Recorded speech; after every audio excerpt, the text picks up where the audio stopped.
બસ અમને અમારો હક આપો. આજે બસ અમારી જોડે ટિકિટ. બેન શું સ્થિતિ છે? અમારી શું ભૂલ ભાઈ? 7 વર્ષ ભણી ડિગ્રી મેળવી, અમારો શું વાંક?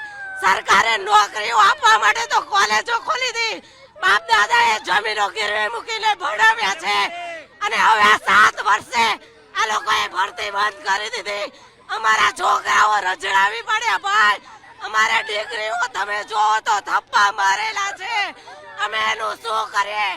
આ નાટકો સરકારના બંધ કરાવો, બંધ કરાવો. સાહેબ 15 વર્ષથી ભરતી નથી કરી. અમે છેલ્લા 10 દિવસથી અહીંયા ગાંધીનગરમાં છીએ. અમને ઢોરની જેમ અમને કચાડવામાં આવે છે.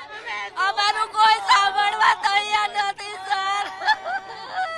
અમે ક્યાં જઈશું? અમે શું કરીશું? એમને મોંઘવારી નડે છે તો 1,30,000 કેબિનેટ મંત્રીઓને કેમ પગાર અને અમને 21 વર્ષના કરારમાં કેમ?